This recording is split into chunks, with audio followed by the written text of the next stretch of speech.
एक समय की बात है। किसी घने जंगल में एक खरगोश रहता था जिसे अपने तेज दौड़ने पर बहुत घमंड था। उसे जंगल में जो भी जानवर दिखता वो उसे अपने साथ दौड़ने के लिए चुनौती दे देता। दूसरे जानवरों के बीच वो हमेशा खुद की तारीफ करता और कई बार दूसरों का मजाक उड़ाता। एक बार जंगल के पुराने पीपल के नीचे कुछ जानवर बैठे हुए जंगल के तालाब में आए नए कछुए की तारीफ कर रहे थे कि वो बहुत सीधा और बहुत दयालु है। ये बात सुनते ही खरगोश को थोड़ा गुस्सा आया। वो जानवरों से बोला, वो कितना भी दयालु हो लेकिन मेरे जितना तेज नहीं हो सकता। मैं तो सबसे तेज दौड़ता हूँ। चाहो तो हम दोनों की प्रतियोगिता करा लो। खरगोश सारे जानवरों को लेकर तालाब पर कछुए के पास जाता है और उसकी सुस्त चाल को देखते ही खरगोश जोर जोर से हंसने लगता है और कछुए को दौड़ लगाने की चुनौती दे देता है। कछुआ भी खरगोश की चुनौती मान लेता है और दौड़ लगाने के लिए तैयार हो जाता है। जंगल के सभी जानवर कछुए और खरगोश की दौड़ देखने के लिए जमा हो जाते हैं। अब दौड़ शुरू हुई और खरगोश तेजी से दौड़ने लगा। कछुआ अपनी धीमी चाल से आगे बढ़ने लगा। थोड़ी दूर पहुंचने के बाद खरगोश ने पीछे मुड़कर देखा तो उसे कछुआ कहीं भी दूर दूर तक नहीं दिखा। खरगोश ने सोचा, कछुआ तो बहुत धीरे धीरे चल रहा है और उसे यहाँ तक पहुँचने में बहुत समय लग जाएगा। क्यों ना थोड़ी देर आराम ही कर लिया जाए। ऐसा सोचकर खरगोश एक पेड़ के नीचे आराम करने लगा। पेड़ के नीचे सुस्ताते सुस्ताते कब उसकी आंख लग गई उसे पता भी नहीं चला। उधर कछुआ धीरे धीरे बिना रुके लक्ष्य की तरफ बढ़ता गया और जीत की रेखा को पार कर गया। उसकी जीत देखकर सभी जानवरों ने तालियां बजानी शुरू कर दी। तालियों की आवाज सुनकर खरगोश की नींद खुल गई और वो दौड़कर जीत की रेखा की तरफ पहुंचा। लेकिन कछुआ तो पहले से ही जीत चुका था। अब खरगोश खुद के आलस पर बहुत पछताने लगा। दोस्तों, इस कहानी से हमें सीख मिलती है कि जो व्यक्ति मेहनत से काम करता है उसकी जीत पक्की होती है और जो खुद पर घमंड करता है उसका घमंड कभी न कभी टूट ही जाता है। बहुत समय पहले की बात है। किसी जंगल में एक बड़ा सा पेड़ था। उस पेड़ पर बहुत सारी चिड़ियाएं अपना अपना घोंसला बनाकर रहती थी।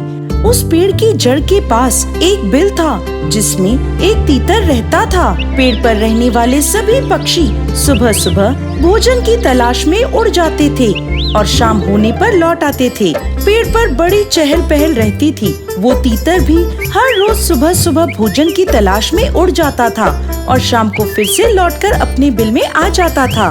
एक दिन जब तीतर खाने की तलाश में निकला तो उसे चावल के खेत दिखाई पड़े। खेतों में बहुत से चावल के दाने इधर उधर बिखरे पड़े थे। तीतर चावल के दानों को देखकर फटाफट वहाँ उतरा और उन चावल के दानों को खाने लगा। उसे समय की भी याद नहीं रही। खेत में बहुत सारे दाने बिखरे पड़े थे। तीतर उन दानों को बीन बीन कर खाने लगा। तीतर पूरे दिन चावल खाता रहा। शाम होने पर भी वो घर नहीं लौटा। रात में खेतों में ही रह गया। इसी तरह तीतर 4-5 दिनों तक चावल खाता रहा और रात भी वहीं काटता रहा। 5-6 दिनों के बाद तीतर को अपने घर की याद आई। वो जब उड़कर अपने घर गया तो देखता है उसके घर में एक खरगोश बैठा हुआ है।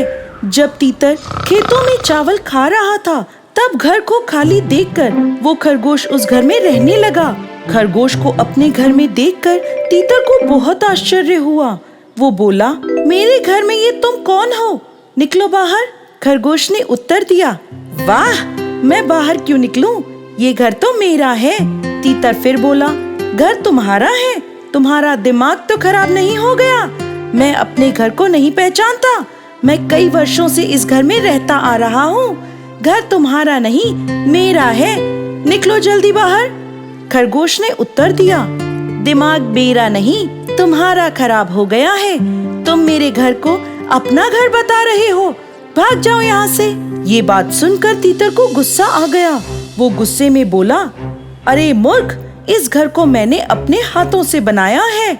6-7 दिन हुए हैं मैं बाहर चला गया था, तुमने घर को खाली देखा तो अपना अधिकार कर लिया। एक तो चोरी करते हो, ऊपर से सीना चोरी कर रहे हो। खरगोश भी तैश में आ गया। बोला, बनाया होगा तुमने घर को, तुम्हारे पास इसका क्या प्रमाण है कि ये घर तुम्हारा है? जो जिस घर में रहता है घर उसी का होता है। घर में मैं हूँ, तुम नहीं हो, इसलिए ये घर मेरा है, तुम्हारा नहीं। घर को लेकर तीतर और खरगोश में जबरदस्त लड़ाई हो गई। शोरगुल सुनकर आसपास के पक्षी भी वहाँ इकट्ठे हो गए। दोनों जोर जोर से पक्षियों से अपनी अपनी बात कहने लगे।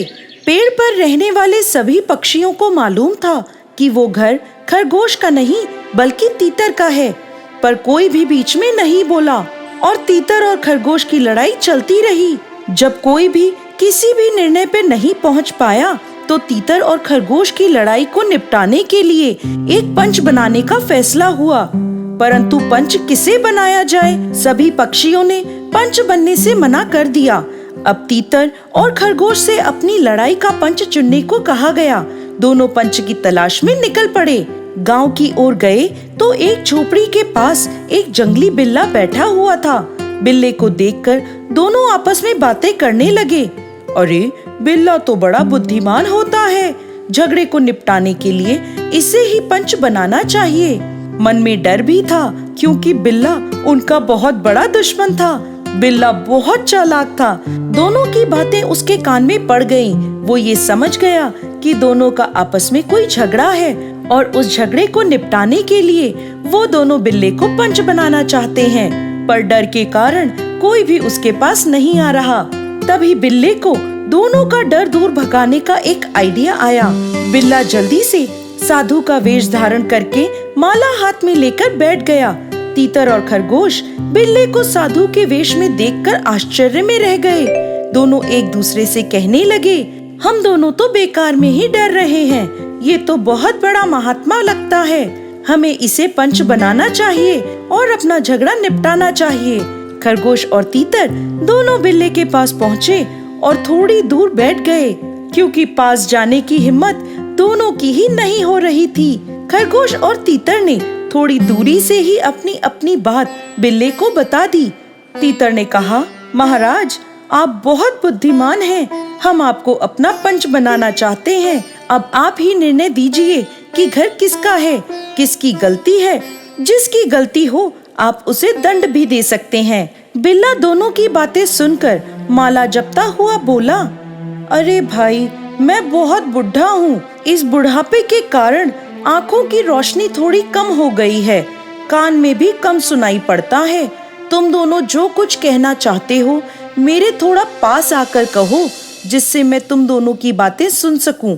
तीतर और खरगोश को जब ये पता चला कि बिल्ला ना तो आँखों से देख सकता है और ना ही कानों से सुन सकता है, तो दोनों के मन का डर दूर हो गया। दोनों निडर होकर, निश्चिंत होकर बिल्ले के पास पहुंच गए। पर जैसे ही दोनों बिल्ले के पास पहुंचे, बिल्ले ने झपट्टा मारकर दोनों का काम तमाम कर दिया। दोनों बिल्ले के पेट में चले गए और हमेशा के लिए उनका झगड़ा खत्म हो गया। दोस्तों, इस कहानी से हमें ये शिक्षा मिलती है कि हमें कभी भी झगड़ा नहीं करना चाहिए।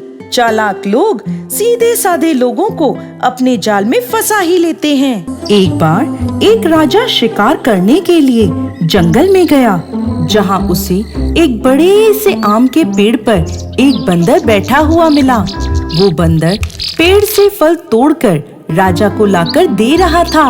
ये देखकर राजा को बंदर पर बहुत प्यार आया। वो उसे अपने साथ अपने महल में ले गया। देखते ही देखते वो दोनों अच्छे दोस्त बन गए। वो बंदर बिल्कुल मूर्ख था, लेकिन राजा को वो बहुत अच्छा लगता था। बंदर को देखकर महल में रहने वाले सभी सिपाही और दास दासी आपस में बात करते थे, ये बंदर तो बिल्कुल मूर्ख है। हाँ, सही कह रहे हो, इसे तो बिल्कुल भी समझ नहीं है। लेकिन राजा जी को पता नहीं ये बंदर क्यों इतना पसंद है। हाँ, महाराज की पसंद का क्या कहना, उन्होंने इस मूर्ख को अपना दोस्त बना रखा है। क्या कर सकते हैं अब, किसी दिन ये बंदर महाराज को आफत में फंसाएगा। एक दिन राजा अपने कमरे में आराम से सो रहे थे और बंदर राजा के पास उन्हें हाथ पंखे से हवा कर रहा था। इतने में उसने देखा कि कहीं से एक मक्खी उड़ती हुई आई और राजा के पास आकर उसकी नाक पर बैठ गई। बंदर ने उस मक्खी को वहां से उड़ा दिया। अब बंदर फिर से राजा को हवा करने लगा। थोड़ी देर बाद वो मक्खी फिर से उड़ती हुई आई और राजा की नाक पे बैठ गई। एक बार फिर बंदर ने उस मक्खी को उड़ा दिया। अब वो मक्खी बार बार इधर उधर उड़ती वापस आकर राजा की नाक पर बैठ जाती। इस बात से बंदर को बहुत गुस्सा आ रहा था। मक्खी के नाक पर बैठने से राजा की नींद भी खराब हो रही थी। अब गुस्से में आकर बंदर ने मक्खी को मारने की कोशिश करी, लेकिन 2-3 बार प्रयास करने के बाद भी जब बंदर उस मक्खी को मार नहीं पाया तो उसे और ज्यादा गुस्सा आ गया। अब बंदर ने पास ही रखी राजा की तलवार उठा ली और मक्खी को मारने का मौका देखने लगा। कुछ देर बाद जैसे ही वो मक्खी फिर से आकर राजा की नाक पर बैठी, इस बार बंदर पहले से ही तैयारी में बैठा था। उसने आव देखा ना ताव सीधे तलवार से मक्खी पर हमला कर दिया। इस बार भी मक्खी वहां से उड़ गई। इस बार भी मक्खी तो नहीं मरी, लेकिन तलवार से राजा की नाक कट गई। अब वो बुरी तरह घायल हो गया। गुस्से में आकर राजा ने उस बंदर को वापस जंगल में भिजवा दिया।